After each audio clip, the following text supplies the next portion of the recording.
गांव वाले आ जाते हैं और उनको लड़ता हुआ देखते हैं।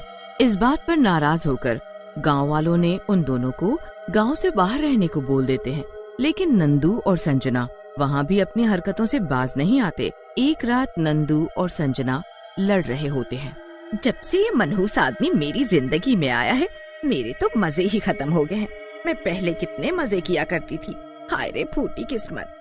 संजना की बात सुनकर नंदू को गुस्सा आ जाता है और वो बोलता है, और तू तो कोई मिस इंडिया आ गई है मेरी किस्मत में। पता है तेरे आने से पहले मेरी कितनी इज्जत थी इस गांव में। सब मुझे नंदू दादा के नाम से बुलाते थे और अब तेरी वजह से मुझे गांव से बाहर रहना पड़ रहा है।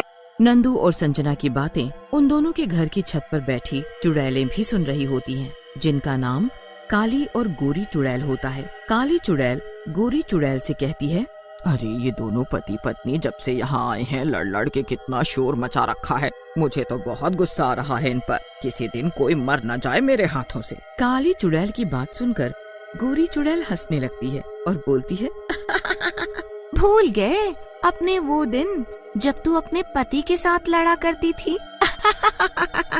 हाँ, मैं लड़ती भले ही थी, लेकिन बिना मतलब के थोड़े ही ना। तू भी ना कुछ भी बोलती है। फिर काली और गोरी चुड़ैल नंदू और संजना की लड़ाई देखने लग जाते हैं।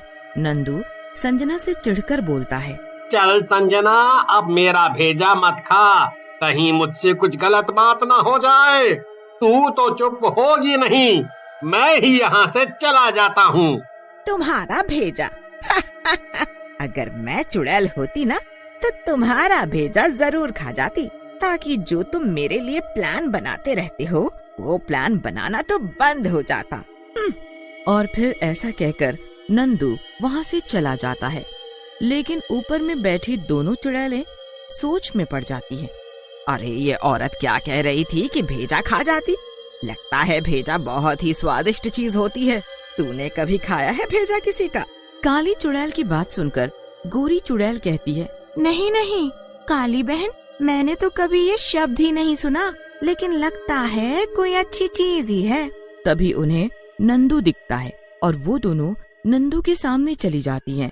नंदू अपने सामने चुड़ैलों को देखकर घबरा जाता है और बोलता है, चुड़ैलें, तुम दोनों मेरे सामने क्यों आ गई हो? मैंने क्या बिगाड़ा है तुम्हारा? नंदू को यूं डरा हुआ देख गोरी चुड़ैल नंदू से बोलती है, तुम डरो मत, लेकिन हमें ये तो बता दो कि भेजा कहाँ पर होता है। मैंने आज तुम्हारे मुंह से उसके बारे में सुना था, फिर हम दोनों तुम्हें जाने देंगी। चुड़ैल की बात सुनकर नंदू अपने सर की तरफ इशारा करता है और बोलता है, ये जो सर है उसी के अंदर भेजा होता है। देखो, मैंने आप दोनों को बता दिया, अब मुझे जाने दो। नंदू की बात सुनकर काली चुड़ैल हंसती है और बोलती है, हम दोनों चुड़ैले हैं, कोई धर्मात्मा नहीं जो अपनी बातों पर पक्की रहेंगे।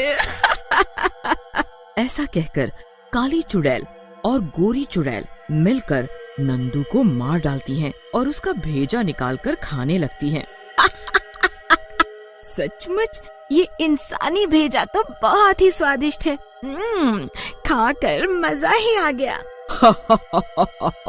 सच में बहुत ही मजेदार है ये। मन कर रहा है बस खाते ही जाऊं।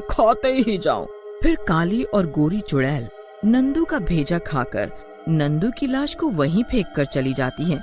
अगले दिन दो गांव वाले चिंटू और पिंटू वहां से गुजर रहे होते हैं। तभी उनकी नजर नंदू की लाश पर पड़ती है। चिंटू पिंटू से बोलता है, अरे पिंटू भैया, देखो वहाँ किसकी लाश पड़ी है, चलो चलकर देखते हैं। अरे चिंटू, ये लाश तो मुझे नंदू की लग रही है, लेकिन इसका भेजा क्यों नहीं है? और पूरी लाश में कहीं कोई भी निशान नहीं है। अरे पिंटू, कैसी बातें कर रहा है? यहाँ एक आदमी की जान गई है और तुझे भेजे की पड़ी है। अरे भेजा तो वैसे भी नहीं था इस नंदू के पास। चल इसकी पागल पत्नी को बताते हैं इस बारे में। ऐसा कहकर चिंटू और पिंटू संजना को नंदू के बारे में बताते हैं, जिसे सुनकर संजना रोने लग जाती है। अरे किसने मार डाला मेरे नंदू को? कितने प्यारे थे। मैं कुछ भी कहूँ सब सुन लिया करते थे। संजना का रोना सुनकर और गांव वाले भी वहां आ जाते हैं। चिंटू और पिंटू संजना से बोलते हैं, आप रोए मत भाभी, मैं हूँ ना, मैं आधी रात को भी आपकी सेवा में हाजिर हूँ। हाँ, चला जा यहाँ से नास पीटे, आधी रात को आएगा मेरी मदद करने, अभी मार मार कर गधे जैसी हालत कर दूंगी। बड़ा आया सेवा करने वाला। संजना की बात सुनकर